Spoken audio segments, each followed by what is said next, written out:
Então, pessoal, nessa nossa aula de eletiva de hoje, nós vamos falar um pouquinho sobre qual a influência da cultura no indivíduo, né, na formação do indivíduo. André Luiz, que acabou de entrar, por favor, liga sua câmera, tá? Que a gente só vai ter aula com todos os alunos com a câmera ligada, igual já foi combinado. André, tô esperando. É André Luiz, né? Esse W4. Ligue a câmera, por favor. Não, assim, isso já foi combinado há muito tempo, é uma ordem da secretaria, da direção. Não é eu que estou inventando moda, e isso também não é novidade, nem para vocês, nem para mim. Todos os professores também fazem isso. Bora, rapidinho.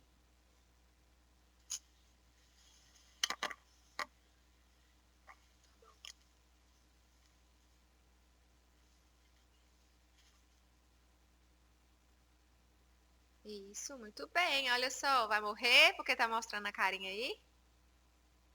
Muito bom. Mas assim, eu também não gosto, sabe, de câmera, essas coisas assim, não. Mas a gente precisa se adaptar. E se é algo que está funcionando assim na nossa escola, a gente precisa, né?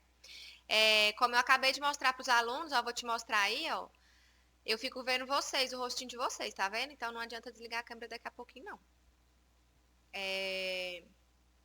Então, bora lá. Como eu falei para vocês, a nossa aula de hoje, a gente vai falar sobre qual a influência da cultura na formação do indivíduo, né?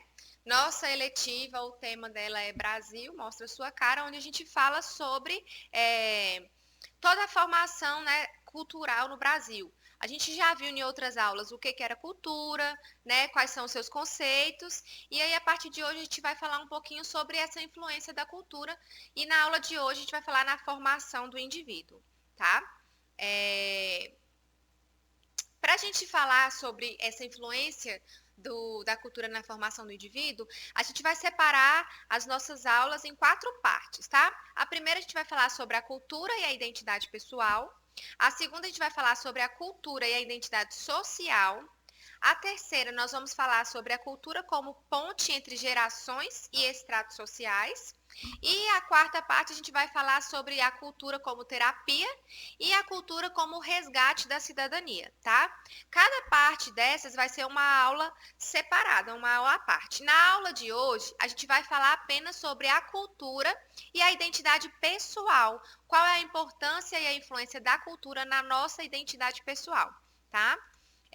Para a gente falar sobre a cultura e a identidade pessoal, a gente vai falar sobre 4 tipos de indivíduo, que é o indivíduo, o agente cultural, o propagador cultural, o espectador cultural e o alienado cultural, tá? Então a gente vai estudar sobre essas 4 formas de indivíduo. Eu já adianto para vocês, já para vocês irem pensando, que uma parte da atividade é relacionada a esses indivíduos, tá? Eu quero que vocês façam uma reflexão ao final, né, na atividade, de qual desses 4 indivíduos vocês se encaixam.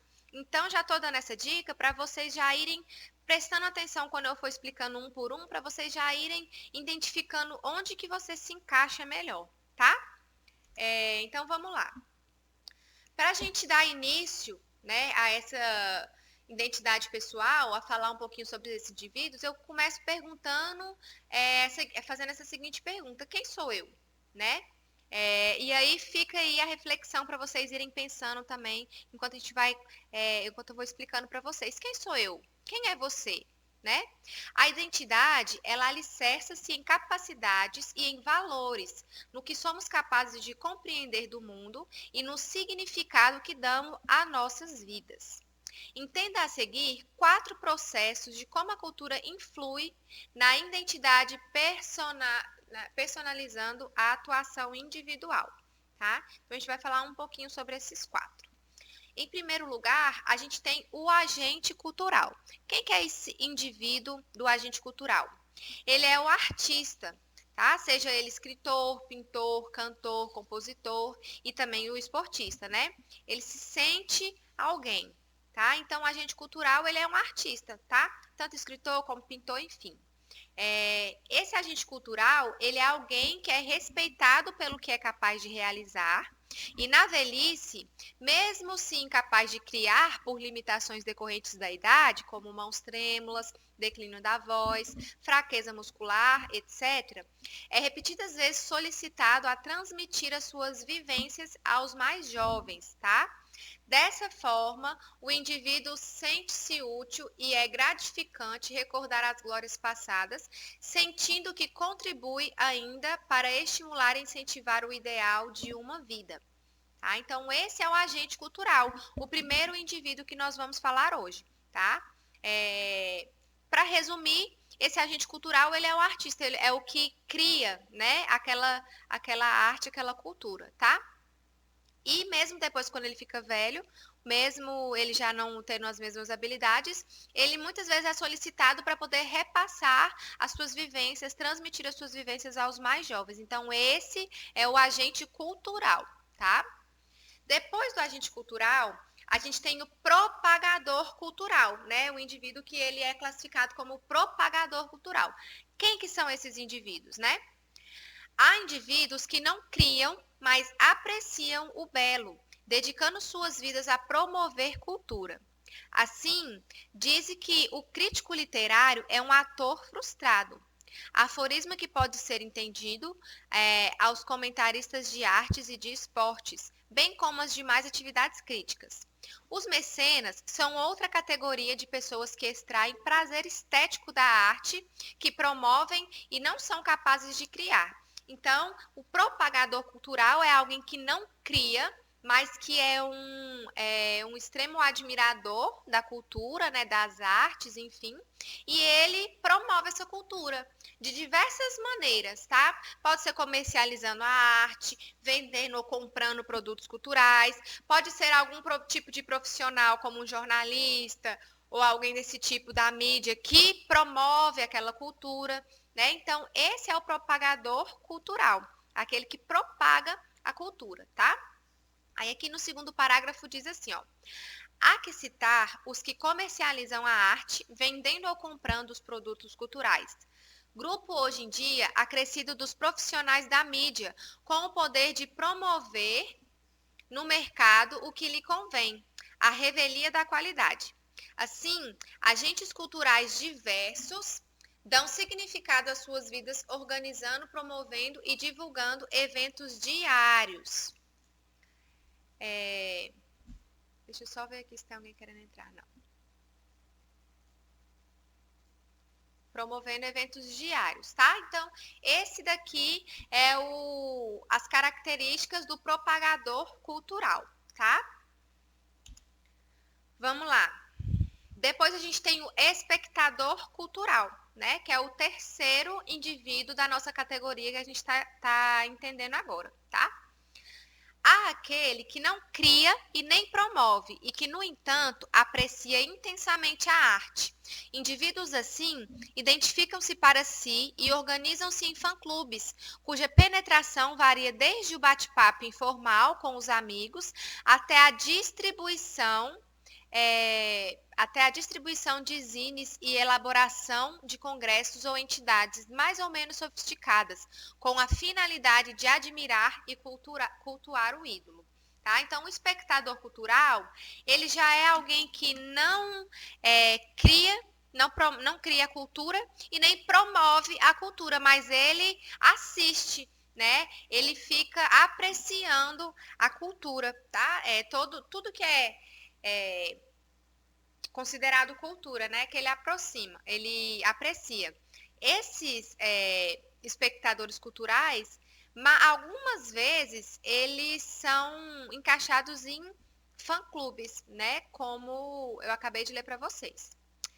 Uma categoria em especial destaca-se por sua importância no resgate cultural de certas épocas ou certos ídolos. São os colecionadores.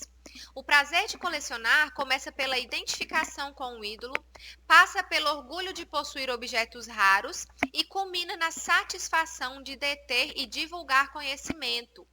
Colecionadores contribuem significativamente para a preservação e para o resgate cultural de uma época ou uma arte específica. tá? Então, é bem interessante a gente destacar dos colecionadores, né, para esse espectador cultural. Porque, como eu acabei de falar, ele passa por diversas etapas. Ele passa pelo prazer de colecionar, né? Ele começa pela identificação com o ídolo. Então, para você começar a colecionar algo, de alguém, de algum artista, alguma coisa assim, você precisa primeiro se identificar com aquele ídolo, né? Depois disso, dessa identificação, você vai passar pelo orgulho de possuir objetos raros daquele determinado ídolo que você tem.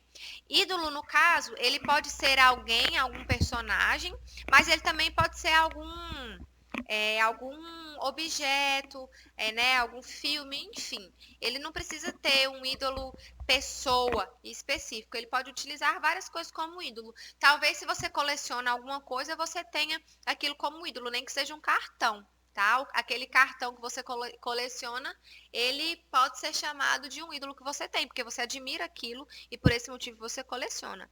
Tá? E por fim, ele culmina na satisfação de deter e de divulgar esse conhecimento, tanto daquilo que ele tem colecionado, quanto do conhecimento geral daquele determinado assunto, né? Para quem, por exemplo, é ídolo de algum. Por exemplo, eu na minha época, né? Vou dar um exemplo. Eu era bem apaixonada em Rebeldes, né? RBD, na minha época de juventude e infância. E eu tinha tudo do RBD. Eu tinha roupa, eu tinha aquelas carteirinhas de fã-clube, eu tinha um monte de revistinha que tinha pra gente colar, né, as figurinhas. Então eu tinha muita coisa do RBD, né, do Rebeldes. Então, eles eram meu ídolos. Então eu tinha tanto essa identificação com eles naquela época lá da minha adolescência, que eu achava que eu era Roberta, né? Então eu me identificava muito nela. Depois eu tinha orgulho de possuir aqueles objetos, né? Então eu gostava, eu me sentia orgulhosa de ter aqueles objetos e tudo, de me sentir parte de um fã-clube, digamos assim. E depois eu também tinha a satisfação de ter aqueles objetos e de divulgar conhecimento, porque como eu gostava muito daquele grupo, daquela novela e tudo, eu buscava conhecer. Então eu sabia de tudo que estava acontecendo nos episódios e tal, eu assistia a reprise quando passou. E eu tinha esse prazer, esse orgulho de distribuir esse conhecimento, né? De compartilhar esse conhecimento com outras pessoas. Então, esse é o espectador cultural, tá? Continuando sobre esse espectador cultural, mais uma característica que a gente tem dele é assim. Na questão da identidade, a cultura elabora a identidade de quem faz, de quem divulga e de quem conhece um aspecto determinado dessa cultura. Enfim, ser alguém capaz, seja de fazer, de divulgar ou de conhecer arte, estabelece uma identidade pessoal que efetivamente enriquece uma existência, que no caso é a sua existência, tá? Então, olha só, tanto se você é um espectador cultural que aprecia, tanto você seja um promotor, né, da cultura, ou um próprio criador, ou agente cultural, você faz parte dessa questão da influência no indivíduo, na identidade, ela muda. Na época que eu era viciada em RBD, a minha identidade ela mudou, não no sentido assim, de identidade, né, do cartãozinho lá do RG e tudo.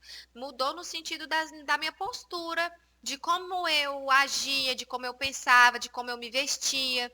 Então, essa cultura, ela acaba influenciando um pouco tanto a vida de quem cria, tá? Tanto a vida de quem divulga e também de quem realmente conhece e faz parte desses espectadores. Então, a cultura, ela influencia diretamente em cada indivíduo que ela passa, tá? Seja para criação, seja para divulgação, ou seja para esse aspecto mais pessoal, tá? Então, a cultura, ela influencia o ser humano por todos os lugares que ela passa, tá? Por fim, a gente tem o alienado cultural, tá? Este é um agente às avessas. Alguém que denuncia a incapacidade daquela sociedade, em particular, promover a integração de certos segmentos ou indivíduos. Frequente nos governos ditatoriais, o alienado cultural evidencia a exclusão social, a opressão e a manipulação de segmentos menos poderosos, e nem por isso menos numerosos da sociedade. Tá? Então, esse alienado cultural, ele é um pouco perigo, né, digamos assim, para a nossa sociedade, para a nossa cultura. Tá? Como eu acabei de citar aqui, ele é mais frequente, por exemplo, nos governos ditatoriais. O que é alienação? Né? Alienação é quando você não entende muito do assunto, daquele determinado tema, mas você aliena a uma única opinião, uma única forma de pensar, né? Digamos assim. E aí essas pessoas geralmente adotam uma postura de que só existe uma forma de vida, uma forma de todos viverem, né? E esquecem dessa diversidade cultural que a gente tem no nosso país, tá? Se a alienação cultural ela é um sintoma, o é antes de uma doença social do que individual. Frequentemente, o alienado cultural expressa-se por meios próprios alternativos, através de uma subcultura que as elites dominantes desvalorizam, desprezam e que podem adquirir proporções de verdadeira rebelião cultural, tá? Então, geralmente esse alienado cultural, ele crê, né? Não é nem que ele crê, não é essa palavra que eu queria usar, mas ele entende que aquela cultura, né, a cultura das elites, né, que é a minoria no caso, ela é uma cultura que todos devem seguir. Mas a gente esquece que quando a gente fala de cultura, a gente está falando nada mais, nada menos do que diversidade, né? A cultura, ela existe porque a gente tem essa questão da diversidade. Cada um tem o seu hábito, os seus costumes, as suas comidas preferidas, enfim. Isso que é cultura, né? E a partir do momento que a gente não tem essa diversidade, a gente não tem cultura. Então a gente vai ter um hábito específico para todo mundo, para o mundo inteiro. Então aquilo lá não é uma cultura. Agora, vários hábitos, vários momentos diferentes, aí sim ele é uma cultura. Então o alienado cultural, ele tem essa questão, esse aspecto de que ele acredita que a cultura das elites dominantes, que são minorias, que são as mais importantes, né? Digamos assim. Continuando sobre o alienado cultural, foi o caso do movimento impressionista na pintura, na França, e da Semana da Arte Moderna em 1922 no Brasil. E nesses casos pode ocorrer o fenômeno da contracultura. Atualmente temos grafiteiros, descendentes diretos de pichadores marginalizados, que se autodenominam cultura de rua, e também os raps, as danças de rua, entre outros. Esta polarização entre a elite e os excluídos dá origem a um movimento pendurar entre os extremos da comunidade, de tal sorte que a história da arte é a história de uma sequência de movimentos de polaridade. Depois do romantismo, segue-se o realismo. Após longos anos de período de valorização do espiritual, segue-se um longo período de valorização do carnal e etc. Né? Então, esse alienado cultural, ele utiliza muito dessa polarização. Polarização são o quê? São dois extremos, né? Um extremo aqui e um extremo ali, tipo 8 ou 80, né? Então, por exemplo, esse alienado, ele acredita que, igual eu acabei de citar, a gente tem grafiteiros, descendentes de pichadores, né? A gente tem os raps, as danças de ruas, entre outros. Isso é algo para a gente, por exemplo, muito forte. A gente vive muito isso aqui na nossa sociedade, a gente percebe, entende.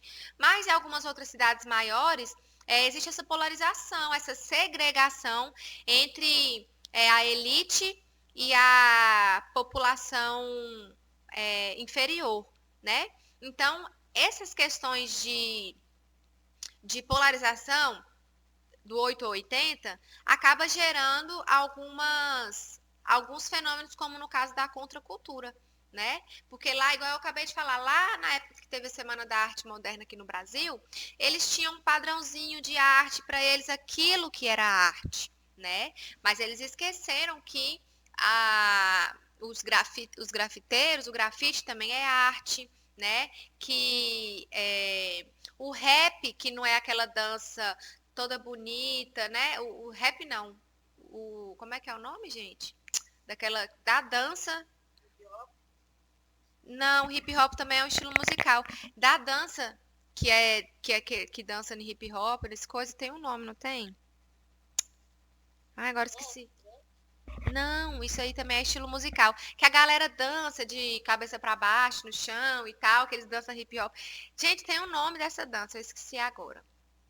Mas enfim, dessas danças que também são, igual não é um balé que tá lá no teatro, todo bonitinho com aquela música clássica, mas ela deixa de ser arte, essa dança do hip hop. O rap, ele deixa de ser arte por ele não ser algo elitizado? Não, né? Então, essa polarização, né, ele gera alguns momentos de tensão na nossa sociedade. Né? A gente já teve, depois, mais para frente, a gente vai estudar essa questão da contracultura, o que foi a contracultura, tá? E aí, como no finalzinho aqui eu citei também, na nossa história a gente tem uma sequência de vários movimentos de polaridade, né? Teve muito tempo a galera fechadão ali, alienadão ali no romantismo. O romantismo na época era a arte principal, era a mais importante, tudo. Depois veio o realismo, né? Então, veio o realismo. Beleza. Depois disso, a gente teve a valorização do espiritual. Por muito tempo, o sagrado era o importante, era o certo e tudo.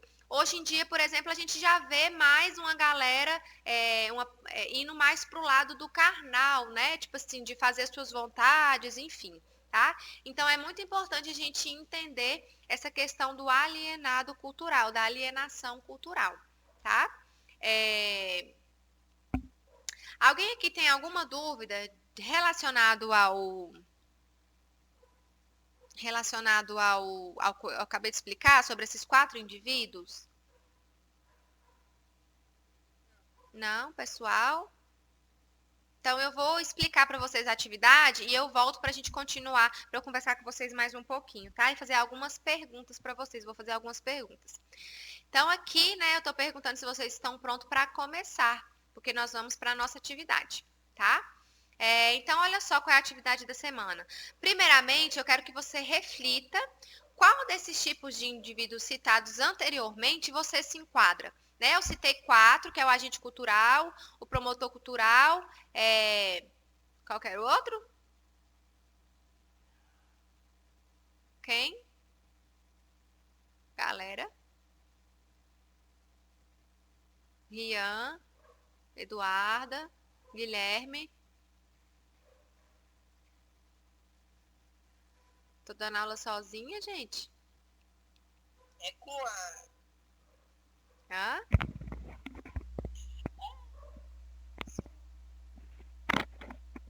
Então tá, então olha só, vocês vão refletir qual desses 4 indivíduos você se enquadra e depois você vai produzir um breve texto, tá? Eu queria lembrar que texto não é 2 linhas, tá bom? Um texto de no mínimo 10 linhas, justificando a sua conclusão da reflexão acima.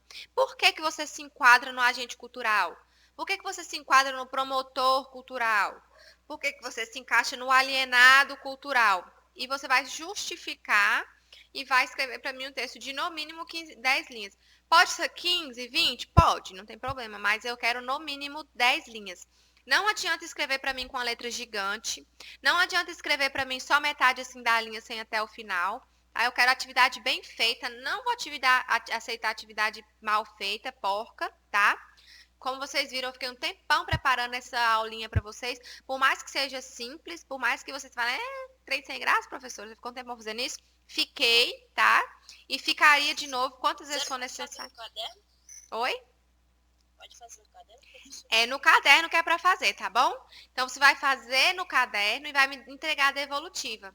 Lembrando que eu preciso entender o que está escrito. Então, vamos caprichar tanto na letra quanto na foto que vocês forem tirar, tá? Porque se a foto estiver Ilegível, eu não consigo corrigir a atividade de vocês, tá? A atividade, como todas as outras, ela é só para mim fazer a leitura. Não posto ela em lugar nenhum. Então, vocês não precisam ter vergonha de conversar, de expor a opinião de vocês. Eu gosto quando vocês falam, escrevem da forma que vocês pensam, porque é ali onde eu conheço vocês. Eu posso entender um pouquinho o pensamento de vocês. Então, evita pesquisar na internet, copiar e colar. Se vocês quiserem, como eu falei, essa aula, daqui a pouquinho, quando a gente acabar, eu vou postar ela na plataforma. Vou postar o Word e o PDF com essas mesmas orientações da atividade, porque vai ser por lá que vocês vão me devolver essa atividade. Então, se eu não criar ela lá, vocês não conseguem me devolver. Então, eu vou criar, vocês vão me devolver. E lá, além de eu disponibilizar o vídeo da aula com explicação, eu vou disponibilizar também esse slide que eu fiz. Tá? Então, se vocês tiverem um pouquinho de dúvida entre esses 4 agentes, esses 4 indivíduos que a gente estudou agora, vocês podem ir lá e pesquisar de novo. Mas evita copiar e colar da internet. Se vocês quiserem pesquisar alguma outra coisa relacionada a esse assunto, pesquisem. Pode fazer um texto rico de informação, mas eu quero sem ser copiado. Tá? Eu quero que vocês leiam e entendam, porque eu preciso saber o que vocês estão entendendo. Porque se pela atividade eu ver que a maioria dos alunos não conseguiram compreender, ok, na aula que vem eu vou preparar uma outra atividade com conteúdo mais ou menos o mesmo, para explicar novamente até que vocês consigam realmente entender o que a gente está conversando. Então, por favor, caprichem na atividade, se dedica, faz bem feitinho, tá? Que vocês vão ser bem recompensados em relação a isso. Então, até a próxima aula, tá? Muito obrigado a todos pela participação, tá? Oi. Você repete os temas de novo rapidinho? Oi, repetiu o quê? Os temas dos textos.